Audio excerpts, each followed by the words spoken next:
C'est pour ça que si je prie pour une femme stérile, que je dis au nom de Jésus-Christ tu es enceinte, même si tu continues de faire les règles, crois que tu es enceinte. Parce qu'il y a un processus de réparation de tes trompes qui est engagé.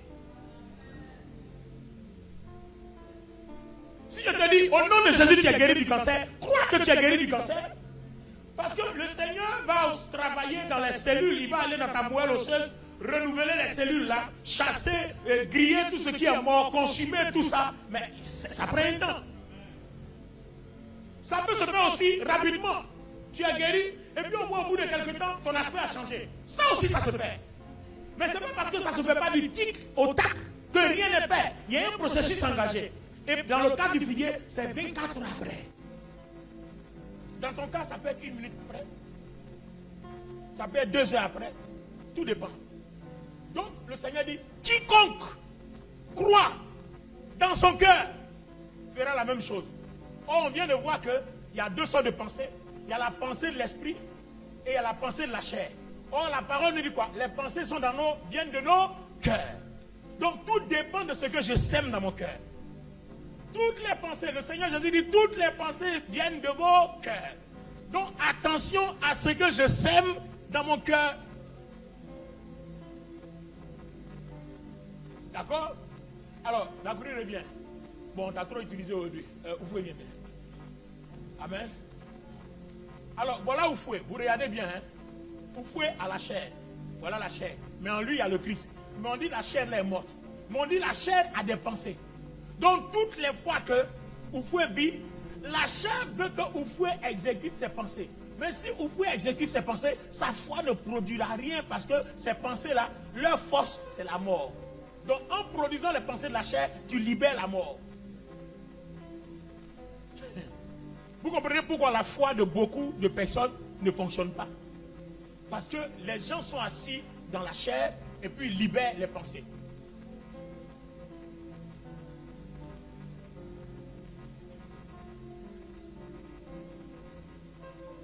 Le doute, la peur, l'incrédulité, la tristesse, l'hypocrisie, les rancœurs, la colère, la jalousie.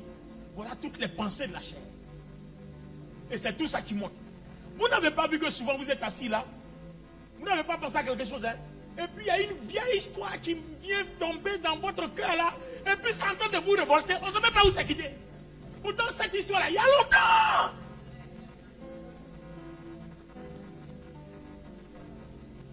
Quand ça vient comme ça là, il faut chasser parce que si tu l'acceptes, il y a la force du diable qui l'accompagne, ça peut te pousser à faire des dégâts. Pourquoi des gens ont tué les gens par jalousie? Il a laissé une pensée rentrer. Donc toute pensée que vous laissez entrer devient une force. Toute pensée que vous laissez entrer devient une force. Alors on va voir ça dans Genèse, le chapitre 6, version King James en français. Écoutez bien les amis, nous arrivons dans un processus sérieux, c'est fort. Ce qui va se passer maintenant est fort. Amen. Il va falloir donc savoir gérer notre mode de pensée. La pensée de l'esprit, c'est la vie. Or, la pensée de l'esprit, c'est quoi? C'est le Christ en nous. Et la pensée de la chair, c'est la mort. Donc, qu'est-ce qu'il faut faire pour que la pensée de l'esprit la produise les bénédictions qui sont attachées à nous? C'est ça qu'on va voir maintenant. Dieu dit qu'il t'a déjà béni. Donc quand tu pries, Seigneur, je te loue pour les bénédictions que tu m'as déjà données en raison de mon union avec le Christ. Je te loue de ce que la mort et la résurrection du Christ m'ont donné toutes les bénédictions. Mais pendant que tu pries, tu n'es pas béni, tu ne les as pas. Il va falloir que tu les aies. Or, on sait que la pensée de la vie, les pensées de la vie, de l'esprit produisent la vie. C'est-à-dire produisent ces bénédictions-là. Donc comment tu vas faire pour que ces pensées-là, tu les vois réalisées dans ta vie? C'est de ça qu'on parle maintenant. Et on va aller dans Genèse le chapitre 6, version King James. Genèse chapitre 6 à partir du verset 1. Et il arriva, lorsque les hommes commencèrent à se multiplier sur la face de la terre, et que des filles leur furent nées, que les fils de Dieu virent les filles des hommes, qu'elles étaient belles, et ils prirent des femmes d'entre toutes celles qu'ils choisirent. Et le Seigneur dit, mon esprit ne contestera pas toujours avec l'homme, car lui aussi est cher, mais ses jours seront de 120 ans. Il y avait des géants sur la terre en ces jours-là, et aussi après cela, lorsque les fils de Dieu vinrent vers les filles des hommes, et elles enfantèrent des enfants, ceux-ci devinrent des hommes puissants, qui de tout temps étaient des gens de renom. Et le Seigneur vit que la méchanceté de l'homme était grande sur la terre, et que toute l'imagination des pensées de son cœur n'était que continuellement mauvaise. Attends, reprends le verset 5. Et le Seigneur vit que la méchanceté de l'homme Le Seigneur vit que la méchanceté de l'homme fait quoi? était grande sur la terre. Et que toute l'imagination des pensées de son cœur n'était que continuellement mauvaise. On a parlé de la pensée de la chair qui produit la mort et la pensée de l'esprit qui produit la vie. Donc quand tu envoies les pensées de la chair dans ton cœur, vous voyez, ça produit que des choses mauvaises. Donc tout ce que nous sémons dans notre pensée devient une force qui se produit et qui se réalise. Et là maintenant on dit, comment on produit les pensées? C'est quoi? Il dit toute leur imagination. Toute leur imagination. Vous voyez? Donc toute imagination que vous envoyez dans votre cœur devient tout de suite une force de votre pensée. Donc l'imagination peut être bonne, alors gloire à Dieu. Si elle est bonne, donc c'est la vie. Mais si elle n'est pas bonne, c'est la mort. Donc faisons attention, car tout ce qui entre dans nos pensées comme imagination devient une force, soit du mal, soit de Dieu. Reprends le verset 5. Et que toute l'imagination des pensées de son cœur n'était que continuellement mauvaise. L'imagination des pensées est mauvaise. Donc c'est le résultat, le fruit, le produit de cette imagination qui est rentré dans la pensée là. Comme l'imagination est mauvaise, alors leurs actions, tout ce qu'ils produisent devient mauvais. Avant de décider d'aller tuer un homme, tu as déjà imaginé comment tu vas faire.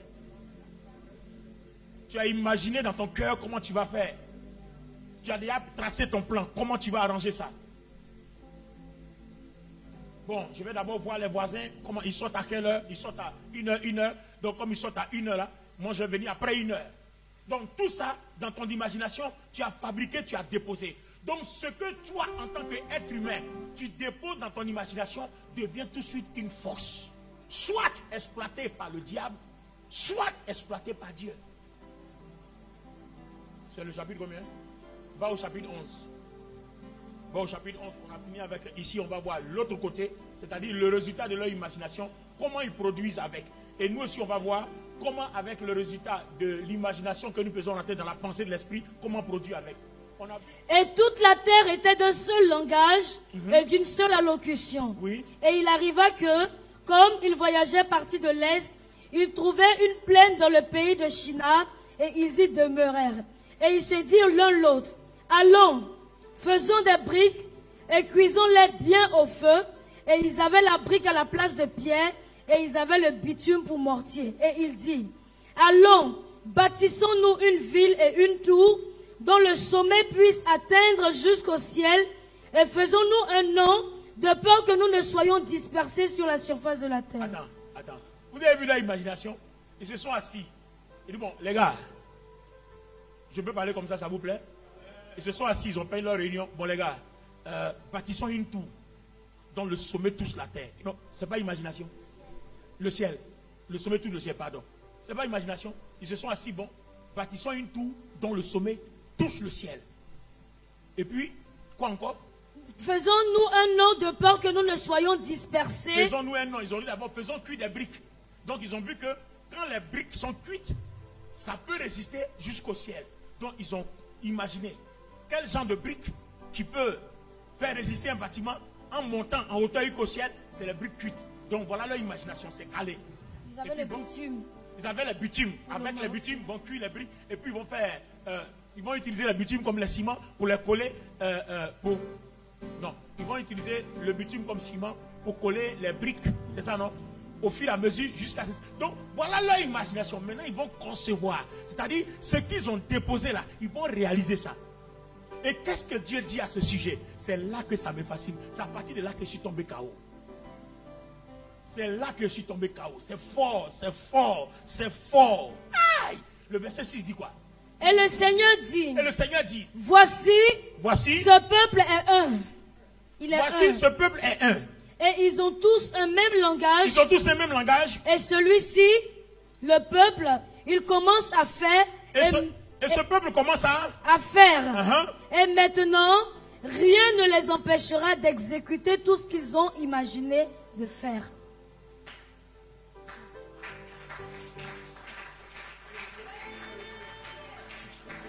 Tu as compris maintenant?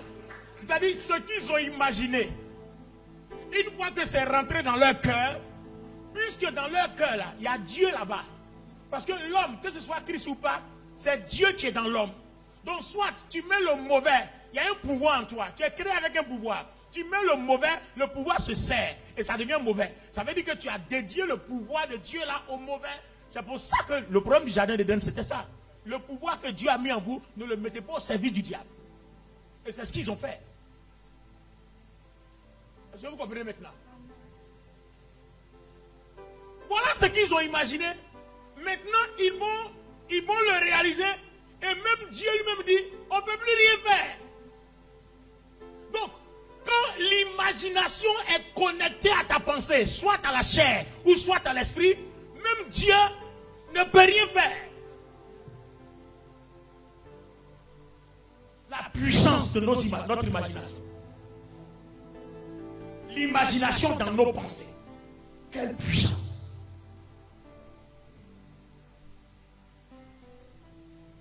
Pourquoi le Seigneur dit, si vous demandez quelque chose, croyez que vous l'avez reçu et voyez-le se réaliser. Vous l'avez.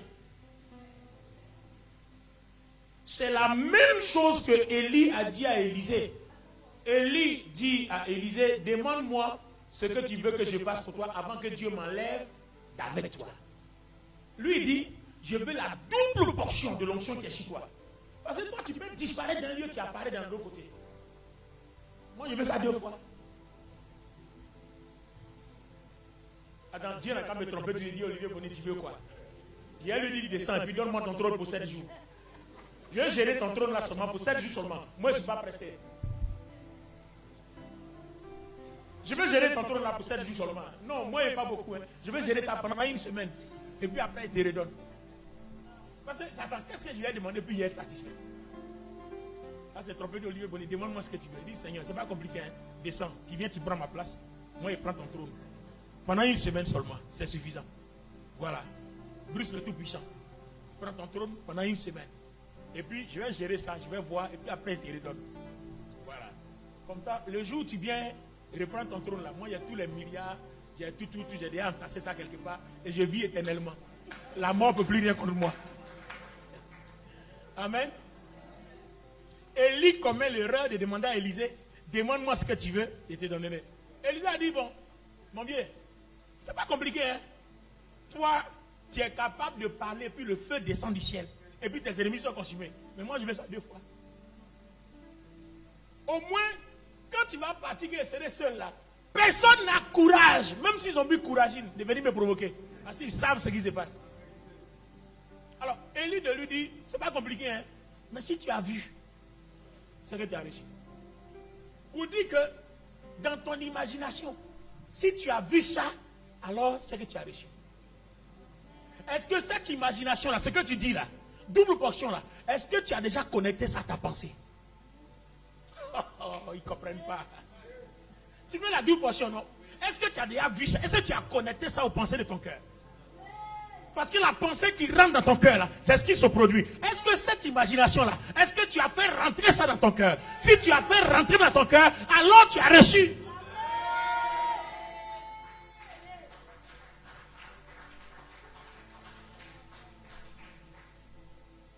On est dans une autre dimension de l'évangile. Mon ami, si tu veux, tu crois. Si tu veux, tu laisses. Ça, c'est toi qui vois. Mais moi, c'est ce que je fais. C'est pour ça qu'il tient. Est-ce que tu as vu? Si tu as vu, c'est que tu as reçu. Tu ne peux pas voir se réaliser quelque chose que tu n'as pas préalablement vu. Lisez 1 Pierre 1, je crois le verset 2. Dieu, avant de créer le monde, avait déjà vu le monde, avant que le monde soit. C'est pour ça que Dieu n'est étonné de rien. Le Seigneur Jésus a dit à Philippe, comme il t'a appelé, mais tu ne sais pas qu'il t'avait déjà vu avant. Il dit, mais comment tu me connais? Il dit, mais quand tu étais sur le figuier, il t'avait déjà vu. Quand vous voyez quelque chose avant, la réalisation ne vous surprend pas. Vous ne pouvez plus avoir de doute, puisque vous l'avez déjà vu. Donc, peu importe les tournures que ça prend, ça ne vous inquiète plus. Yes. Mais quand tu n'as pas vu que ça dit, c'est comme ça. Mais la foi ne peut pas être comme ça. Parce que la foi voit dans l'esprit avant que cela n'arrive. La foi ne regarde pas dans les pensées de la chair, mais la foi regarde dans les pensées de l'esprit. La foi est une ferme assurance. Des choses qu'on espère, on a parlé ça c'est la parole de Dieu, on lit. Mais une démonstration de celle qu'on ne voit pas. Non, celle que les yeux physiques ne voient pas, mais que les yeux spirituels ont déjà vue. Attends, quand Dieu dit, il appelle à l'existence ce qui n'existe pas, et puis ça vient là. Toi, tu penses que ça est où? Attends, ce qui n'existe pas. Ça n'existe pas dans ton monde, mais ça existe dans le spirituel.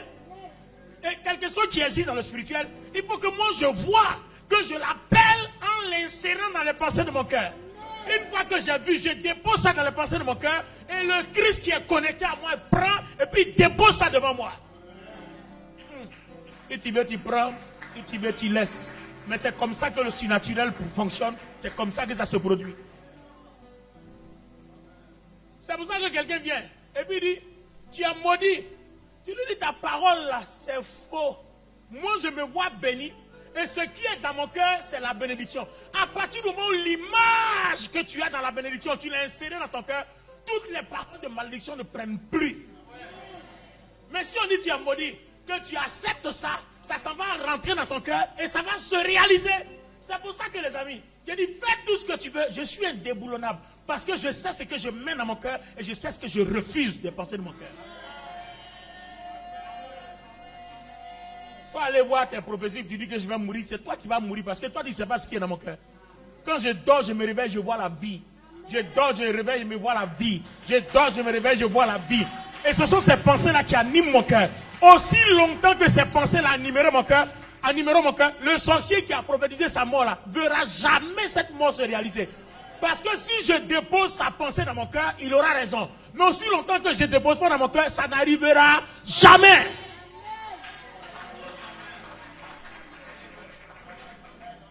Dieu dit quoi à la tour de Babel? Il dit voilà ce qu'ils ont imaginé. Maintenant on ne peut plus les arrêter. C'est-à-dire l'imagination est devenue une forteresse dans leur cœur. Toute pensée, toute image que vous insérez dans votre cœur devient une forteresse, devient un pouvoir contre lequel même Dieu ne peut rien. À plus forte raison le diable, qu'est-ce qu'il va faire? Là où Dieu ne peut rien faire, le diable va faire quoi? C'est pour ça que Jude 1 verset 20 dit construisez votre vie sur les fondements de votre foi. C'est toi qui dois construire, parce que c'est toi qui dois mettre dans ton cœur ou c'est toi qui dois refuser. Le médecin vient me dire non, je suis atteint de cancer, je vais mourir dans 3 mois. Bon, docteur, merci pour l'information, mais il ne s'agit pas de moi. Je ne me sens pas concerné. Parce que là où tu me parles, je me vois vivant. Là où tu me parles, je me vois vivant. Vous connaîtrez la vérité et la vérité vous affranchira.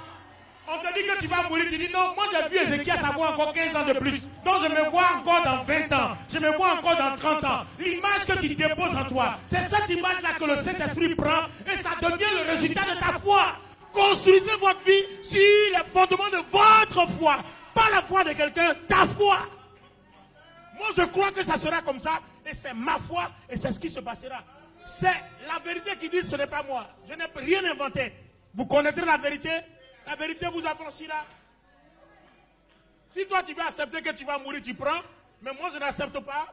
Et la vérité dit que si je ne prends pas, alors ça ne marchera pas. Si je prends, ça marchera. Mais si je ne prends pas, ça ne marchera pas. Il y a 2 courants de pensée. Il y a le courant de la chair et il y a le courant de l'esprit. Le courant de la chair produit la mort et le courant de l'esprit produit la vie et la paix. Si je refuse le courant de pensée de la mort, je ne mourrai pas. Mais si j'accepte le courant de pensée de la vie et la paix, j'aurai le résultat de la vie et de la paix devant ma vie et je serai béni. C'est ça la foi, les amis. C'est ça la foi. La prière de la foi et de la grâce. Comment prier? Nous sommes lancés dans le processus de la foi. Construisez votre vie sur les fondements de votre foi. On dit vous-même construisez. Pourquoi on a dit vous-même construisez? C'est toi qui acceptes ce qui doit entrer dans les pensées de ton cœur, non? Soit tu fais rentrer les pensées de la chair dans ton cœur et tu vas mourir. Soit tu fais rentrer les pensées de la vie dans ton cœur et tu auras la joie et tu auras la paix. Ça dépend de toi. C'est ça la foi, les amis. Vous pensez que quoi, quand David dit, même quand je marcherai dans la vallée de l'homme de la mort, je ne crains aucun mal. Le problème, c'est que pendant que tu marches dans la vallée, dans ton esprit, tu as vu les démons. Tu les vois. Donc l'image là, tu as semé dans ton cœur. Ça va créer la peur. Mais si tu marches que dans ton esprit, tu dis, Dieu est avec moi. Tous les démons là, eux tous, leurs bouches sont fermées. Hey, quand Daniel est descendu dans la fosse au lion, ils se sont tous prosternés. Donc pendant qu'il passe dans la vallée, je vois tous les démons dans ton image. L'image la met dans ton cœur, tu les vois, eux tous prosternés. Ils seront prosternés. Les serpents comprennent, nagent, prosternés. Tu vas traverser, tu vas sortir. Parce que ce que tu as déposé en toi là, c'est ce que le Christ qui est le cep va communiquer au sarment. Aussi simplement. Aussi simplement. Alors, je vais les aider d'une autre façon. Une autre explication spirituelle va dans Jacques. Jacques le chapitre 1, verset 21, non? Jacques 1. Jacques le chapitre 1, le verset 23. Car si quelqu'un est un auditeur de la parole et non un exécuteur, il est semblable à un homme contemplant son visage naturel dans un miroir. Car il se contemple et s'en va et oublie aussitôt quelle sorte d'homme il était. Lis une autre version. Lis une autre version. Pour qu'on ait une explication assez simple. King James, c'est trop compliqué ici. Lis-nous une autre version. Ok. Jacques chapitre 8 secondes, je lis le second. Lis 8 secondes. Jacques chapitre 1, verset 23. C'est pour ça qu'il est important de lire plusieurs versions. Hein. Il y a certains versets qui sont compliqués à comprendre où une autre version explique aisément. Donc quand vous lisez la Bible, ne lisez jamais une seule version. Lisez plusieurs. Car si quelqu'un écoute la parole et ne la met pas en pratique, il a quoi? Il est semblable à un homme qui regarde dans un miroir son visage naturel. Oui. Et qui, après s'être regardé, s'en va et oublie aussitôt qui il était. Qui il était? Bien. Enfin, quel il était. Hein? Enfin, quel il était. Non, c'est pas grave, on a compris. Mon ami, ton nom c'est quoi? Mohamed, viens Mohamed. Voilà, mon ami Mohamed, viens Mohamed. De saper au Dieu comme c'est pas possible. Ouais. Bien. Alors regardez Mohamed. Mohamed, tout le monde regardez, hein, s'il vous plaît. Si je dépose un miroir devant Mohamed, Mohamed se verra comment? Non. Dans la chair. Voilà Mohamed, il est en orange, il y a du noir, il y a tout ça. Si je mets un miroir devant lui, dans la chair, il verra quoi? Il verra orange, il verra tel qu'il est. Bien. Alors que dans l'esprit, ça doit être autre chose. On dit, l'imagination que tu formes de ton esprit, c'est la vérité que la parole dit que tu es. D'accord? Ça, je suis en chair. My God. Est-ce que quelqu'un comprend? Je suis en chair. Tout le monde me voit? Voilà, tu vois ce qu'il y a là? D'accord. Mais en même temps, la parole dit que je suis béni de toutes les... Il y a milliards? Non. Très bien. Alors qu'est-ce que Mohamed fait? Quand Mohamed se met devant le miroir de la parole, il dit, Seigneur, je me vois là, je suis misérable. Mais là, la parole dit que je suis béni de toutes les bénédictions. Donc j'imagine un peu les qualités de bénédiction. Et au lieu de me voir tel que je suis, je vois plutôt l'image du genre de bénédiction que je mets dans mon cœur. C'est ce que je vois dans le miroir. Et comme j'ai vu ça là, c'est ce que Dieu m'a produit parce que telle est ma foi.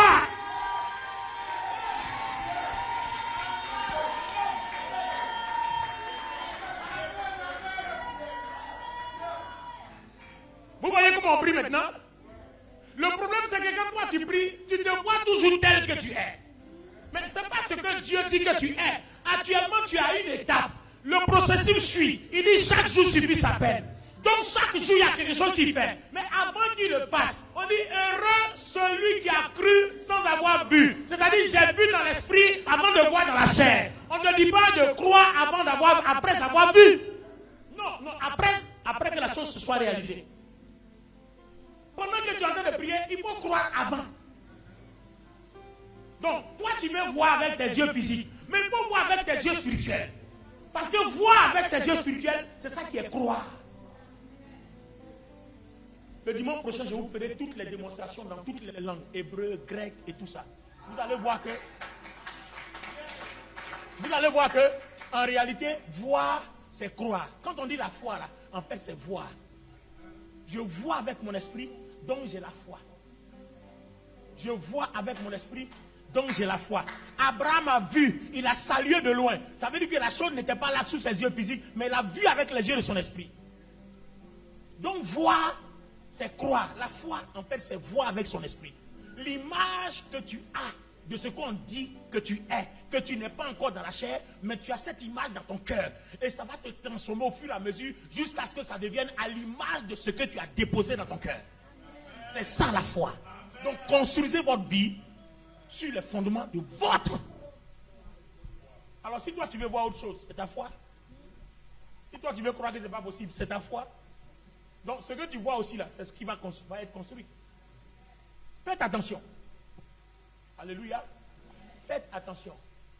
Regarde par exemple, je prends un homme d'affaires. Honora, viens. Toi tu fais entreprise là. Merci Mohamed. Tu veux prier pour tes entreprises, non? Pour tes affaires. Ah bon. Mais regardez, le problème c'est quoi? Quand tu pries pour tes affaires, comment tu pries d'habitude? Fais un exemple comme ça. Non, fais. On va juste rire et puis après on va passer. Seigneur, je te remercie parce que tu multiplies mes bons de commande dans mon entreprise. Vous voyez, non? Il a prié. Seigneur, je te remercie parce que tu multiplies les bons de commande dans son entreprise. Ok. Mais qui n'a qu'à multiplier? Le Saint-Esprit. Le Saint-Esprit. Mais tu ne lui as pas demandé de multiplier. Tu dis je te remercie parce que tu multiplies. Tu dis je te remercie parce que. Donc tu es en train de remercier quelqu'un parce qu'il va multiplier. Mais alors que la multiplication est déjà faite. La multiplication est déjà faite. Donc Seigneur merci parce que tu as multiplié mes bons de commande. Maintenant quand tu as prié Seigneur merci de ce que à cause de Christ j'ai toutes sortes de bénédictions. Je suis uni au Christ. Tu as multiplié mes bons de commande. Mais les bons de commande là ne sont pas encore acceptés dans les sociétés. En ce moment précis là, tu vas parler comme le Seigneur. Tu vas prendre l'autorité. Le Seigneur a parlé au figuier. On dit c'est toi qui construis. Donc c'est toi qui parles. Le Seigneur ne parlera pas à ta place. Donc ne viens pas parler de ton problème à Dieu, mais parle de Dieu à ton problème. Amen. Amen. Ne viens pas dire Seigneur merci de ce que je suis guéri. En effet tu es guéri. Mais maintenant on dit je vous ai donné le pouvoir. Vous marcherez sur les serpents. Si tu as le pouvoir que tu ne veux pas marcher, le serpent sera là, il ne sera pas inquiet. Mais toi, dès qu'il est là, on te demande de marcher sur lui. Donc quand tu as remercié le Seigneur pour le pouvoir qu'il t'a donné, tu dis maintenant Seigneur, il m'a été donné l'autorité de marcher sur lui. Alors pendant que je parle, je marche sur lui. Et j'ordonne qu'il se taise. Je marche sur lui. Et je commande que ses os se brisent. Je marche sur lui. Et je commande que sa chair s'écrase. Je marche sur lui. Et pendant que tu fais la parole que tu sèmes, avec l'image que tu vois de comment il devient, c'est ce que le Saint-Esprit maintenant produit. Et il rentre en action par ta parole.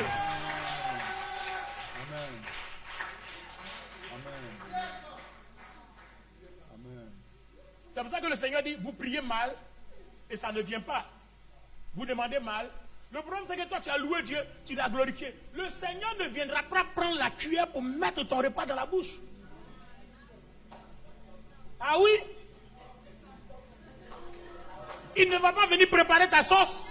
Il ne va pas venir piler ton foutou comme on le dit. Le Seigneur ne va pas faire ça pour toi.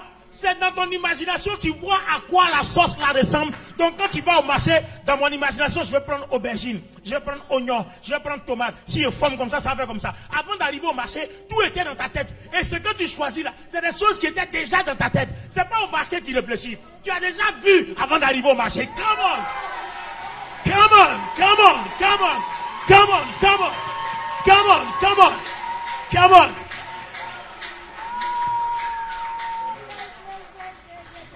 tu as déjà vu, avant d'arriver au marché, là où tu as déposé les bons de commande, là, commence à voir les gens. Et puis tu dis, Seigneur, la bénédiction ne descend pas. C'est les gens que tu utilises. Ce monsieur-là s'appelle tant, il a mon bon de commande. Lui-là s'appelle tant, il a mon bon de commande. Je prends autorité sur sa vie. Toutes les oppositions qui font qu'il ne pourra pas signer mon bon, qu'il va signer le bon de quelqu'un d'autre à ma place, je brise ces oppositions-là. Je commande que mon nom soit connecté à son nom. Afin que quand il a les bons, plusieurs bons, il se souvienne de mon nom. Parce que je suis connecté au Christ et ces bénédictions-là sont pour moi. Dieu n'a jamais voulu qu'on soit malheureux. Et après, quand Christ est venu, il n'a jamais voulu qu'on soit malade. Non. Dieu veut qu'on soit béni. Dieu veut qu'on soit heureux.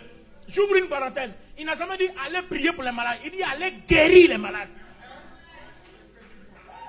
Il n'a pas dit de prier pour les malades. Il dit de guérir. Donc ça veut dire qu'il n'y a pas une maladie qui ne peut pas être guérie. Il dit allez guérissez. Et puis il dit chassez les démons. Donc il n'y a pas un démon qui va être là et qui peut être chassé. Donc quand tu le chasses, il faut le voir partir. Et dès que tu as sémé l'image en toi, que tu le vois partir, en ce moment précis, le Saint-Esprit commence à le boucher. Mais toi, tu dis des choses que tu ne vois même pas dans ton cœur. Ce que tu dis, il faut le voir se réaliser. C'est ce que la Bible dit. Tout ce que vous demandez, voyez-le se réaliser. Mais on n'a pas dit avec tes yeux. Il faut le voir. Ce sont des imaginations que tu vois dans ton cœur. Tu le vois, comment il court. Si tu le vois courir fort, c'est comme ça que ça se passe spirituellement. Parce que c'est le rythme que l'esprit, que tu imposes à l'esprit. On dit qu'on te demande de construire. Donc si on te demande de construire, c'est que c'est toi qui imposes le rythme. Tu deviens le maître d'œuvre. Tu deviens le maître d'ouvrage. C'est toi qui décides. Si je le vois courir comme ça, il va courir comme ça. Mais si je le vois courir comme ça, il va courir comme ça. C'est toi qui imposes. Pour le voir, quand tu dis au nom de Jésus, sors. Tu le vois courir comme ça, tu dis, sors. Mais toi tu dis sors, tu ne le vois pas courir. C'est pour ça que tu crois que ça ne marche pas. Tu crois que ça ne marche pas parce que tu ne le vois même pas courir. Ce que tu es en train de demander, ce que tu es en train de commander, tu ne vois même pas. Et pendant que tu es en train de parler des bons de commande, il faut voir le monsieur en train de signer ton bon de commande. C'est l'image que tu as sémée. C'est pour ça que le Saint-Esprit va prendre ta parole là et puis aller le toucher. Parce que Dieu là, il a dit que la terre soit. C'est par la parole que Dieu a tout fait. Donc la terre est soumise à la parole de Dieu.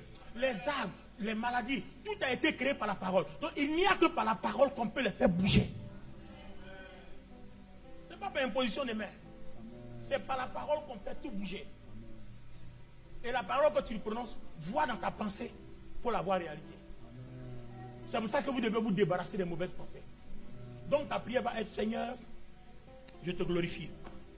En raison de mon union avec toi, je suis béni de toutes les bénédictions dans les lieux célestes. Parce que je suis uni au Christ. Mais tu dis de construire ma vie sur les fondements de ma foi. Et dans ma foi, je sais que d'autres enfants de Dieu aussi ont donné leur bon. Mais on doit signer pour moi l'avant pour eux. S'ils veulent qu'on signe pour eux avant pour moi, que leur foi me dépasse. Mais si ma foi les dépasse, on signera pour moi. Parce que tout se passe par la foi. Et moi, je veux construire pour moi par la foi. Donc, dans ta justice, c'est la foi triomphante qui gagne. Je déclare que ce monsieur-là, pendant que tu parles là, tu le vois, hein, ce monsieur-là, il est en train de signer mes bons maintenant. Toutes les oppositions de sorcellerie, tout ça, je les brise au nom de Jésus. Tout ce qui est obstacle, qui peut l'empêcher de m'oublier, au nom de Jésus, je lui envoie un signal dans son esprit, je lui envoie un signal dans son cerveau, je lui envoie une attention particulière, je lui envoie un éclair, afin que quand il prend les dossiers, il y ait un éclair sur pour moi, il soit attiré par le mien. Et pendant que tu dis ça, tout ça là, tu vois dans ta tête, tu vois comment l'éclair fait sur les dossiers, et puis tu vois comment il est embêté, et puis cherche ton dossier, tout ça tu vois. Et le signal que tu donnes au monde de la pensée là, le Saint-Esprit prend ça, et puis lui il s'en va, et puis il trouve le monsieur et dit, hey, attends, mon ami, signe ça là, c'est pour Dassé, honorable Dassé, il a la foi plus que tous les autres. Les autres sont en train de demander à Dieu de venir te faire signer, mais lui il a commandé que tu signes, donc il a la foi plus que les autres, signe pour lui.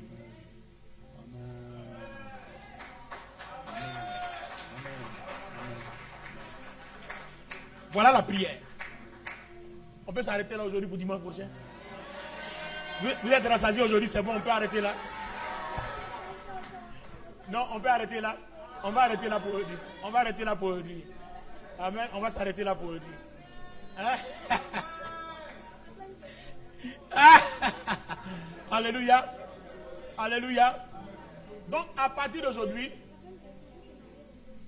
ben, on peut se marier comme ça aussi très bien, bien sûr. ça, tout fonctionne. Il dit tout ce que vous demanderez en mon nom, je le ferai. Il n'a pas dit, il dit tout. Il dit tout. L'argent, mariage, il dit tout. Même tu peux déjà choisir le visage de ton enfant. Tu peux déjà choisir le teint de ton enfant. Il dit tout. Tu peux déjà choisir la taille de ton enfant. C'est parce que tu ne savais pas que ton enfant est devenu quelque chose. Si tu savais, ça n'allait pas être la même chose. Parce que tous les jours tu parles. Tous les jours tu parles. Tous les jours tu parles. Et ce que tu dis là, tu vois. Vous voyez, l'esprit n'est pas hasardeux. Non, l'esprit est très rigoureux et très pointilleux. Tout ce que tu as imaginé, tout ce que tu penses, tout ce que tu vois dans ton cœur, c'est ce que l'esprit fait. L'esprit ne vient pas faire un programme par hasard. L'esprit est programmé. Avant que Dieu ne crée le monde, tout a été déjà vu. Avant que toi aussi tes choses se réalisent, tout sera vu. Donc, à partir du moment où tu as loué Dieu, tu l'as glorifié pour tout ce qui a été fait, et c'est là la différence entre la prière dans l'Ancien et le Nouveau Testament. L'Ancien Testament, là, les gens espèrent que Christ va venir mourir. Donc, leur prière, ce n'est pas le même niveau. Nous, la Christ est déjà mort. Donc, on ne dit plus, Seigneur, j'espère que. Nous, on dit, Seigneur, tu as tout fait, donc je crois que je l'ai. Donc, merci de ce que je l'ai. Maintenant, Seigneur, merci de ce que j'ai. Cependant, la chose n'est pas encore là. Apparemment, on dirait qu'il y a des obstacles. Donc, tous les sorciers, tous ceux qui sont élevés contre, qui l'empêchent de venir là, tu m'as donné le pouvoir de les lier. Pourquoi dans Éphésiens 6, il nous a donné des armes? Parce que c'est nous qui devons construire.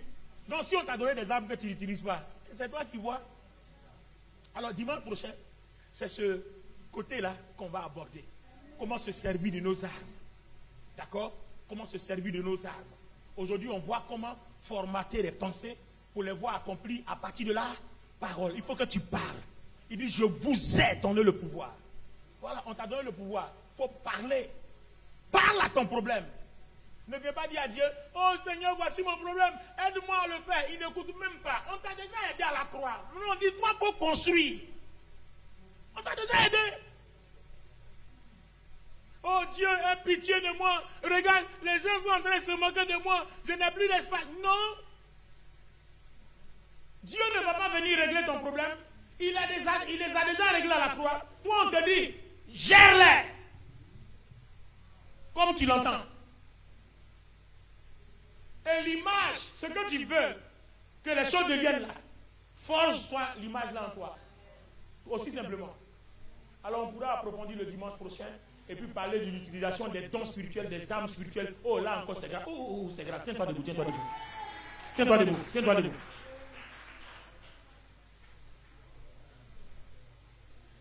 L'année de la grâce 2024, l'année de la grâce, les amis, on a décollé. Amen, c'est parti. Celui qui veut écouter la chair ne produira rien, mais celui qui veut écouter l'esprit aura tout à gagner. Ah, merci pour ton amen froid. Alléluia. Alors, je veux que quelqu'un fasse une prière. Aujourd'hui, ce matin, je ne vais pas prier pour quelqu'un. Toi-même, tu vas parler à ta montagne. Le Seigneur Jésus a dit à ses disciples, quiconque dira à cette montagne, et le quiconque là c'est qui? On dit n'importe qui, pourvu qu'il a la foi. Et aujourd'hui on a expliqué comment la foi travaille. La foi ce n'est pas je crois juste et puis tu parles, non, non, c'est toute une organisation. Quiconque, le quiconque de King James, c'est-à-dire tous ceux qui croient. Tu vas parler à ton problème. Tu crois que Christ a tout accompli, a tout réglé? D'accord. Maintenant parle au problème. Parle aux circonstances.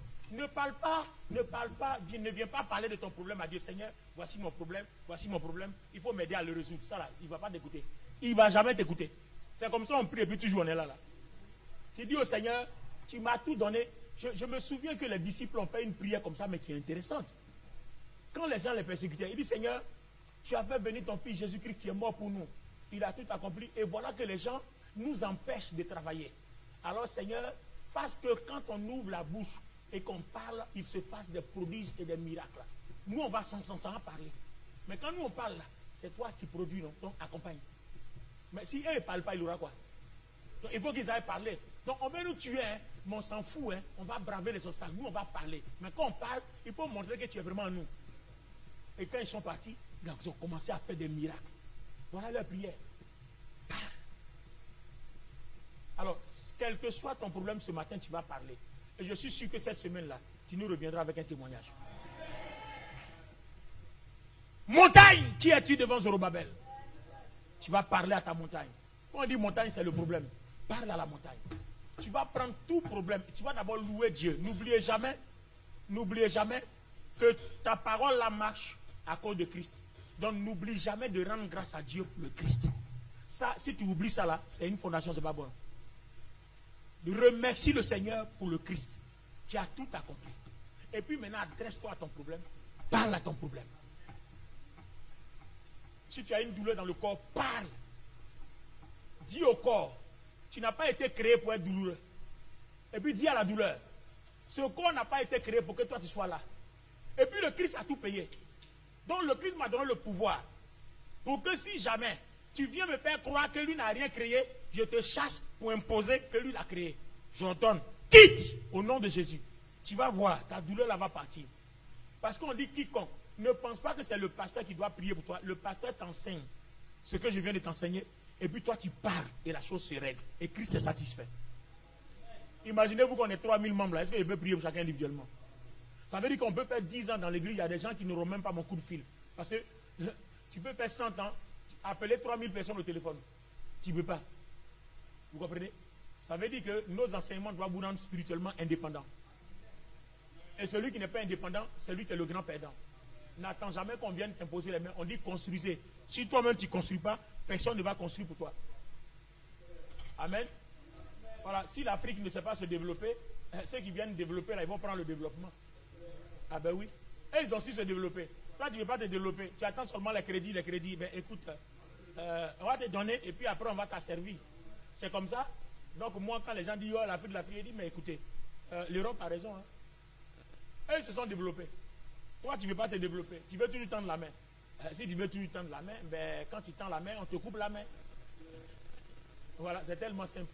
Alors toi, tu ne vas plus tendre la main spirituellement.